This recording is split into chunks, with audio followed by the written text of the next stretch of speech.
What's going on, guys? Today I'm going to be doing a review of the new YuSu, the newest 4x4 from YJ. It's a super inexpensive puzzle at only $9. It's like a third of the price of the more popular 4x4s on the market, so let's get into it. So this is the new YuSu, and as you can see here, it's a standard 62mm 4x4, but it's only $9 on the Cubeologist. And that's pretty interesting to me because the YuSu, which is a lot of people's mains right now, especially Thastor people, is around $27, which is 3 times the price of this. So I'm curious as to how this puzzle's made, and I've heard that it is an exact copy of the YuSu, just maybe in some cheaper plastic. So first off, I want to take a look at the pieces and compare them to this YuSu, and then we'll see how it moves and what some other people think of it. So YJ on the left and MoYu on the right use the same production facility, but they are different companies, and a lot of people tend to forget that. But you can see here, these are pretty similar, if not identical pieces on the center pieces here.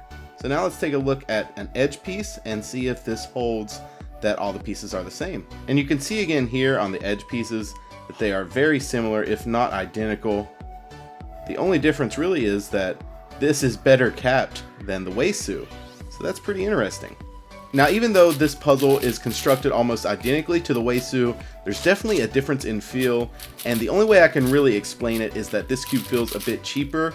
I have lubed and broken in this puzzle, but it still feels a little bit more unstable than something like the YuSu or my main, the mini YuSu, and I think that's just due to production cost. This is probably a cheaper plastic, probably a little less precise on the molds and just the production in general, but that definitely comes through in the feel. Now, my biggest complaint with this puzzle is not the feel, because even though it feels different, it's still pretty acceptable. The corner cutting is pretty good. You can see there it cuts over a piece.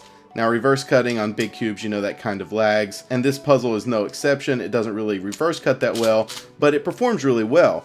But the one thing that I don't like about this is the same thing I did not like about the YuSu, and that is that it pops. The inner pieces kind of pop out. Now, I know that I have this on loose tensions, but even when I had it tightened up, sometimes with inaccurate turning, which I do pretty regularly, the inner pieces pop out, and sometimes even a center. It's really strange. So that's my one complaint with this. But aside from me telling you how it feels, knowing that I'm not that good of a 4x4 solver, I actually got some pretty fast 4x4 people to give me their first impressions on this at Nationals. So check this out. 1 minute. I don't like it. You don't like it? Alright. I just love breathing. Do you ever? Yeah.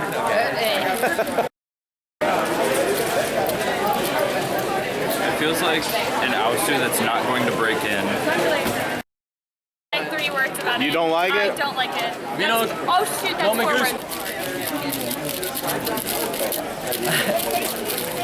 It's not like that bad from the outside. Yeah, it's not horrible, but it's not. Yeah.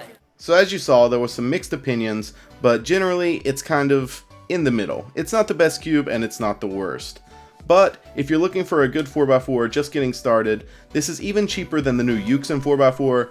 Now, it's the same price as the new YuSu, but I haven't tried that out. But thanks again to the Cubicle for sending it to me. Those guys are amazing. There'll be a link down in the description to buy this from them. I would fully recommend it. They have really great customer service and they've never let me down. So let me know if you pick this up, and thanks again for watching, guys. You'll hear from me soon. Bye.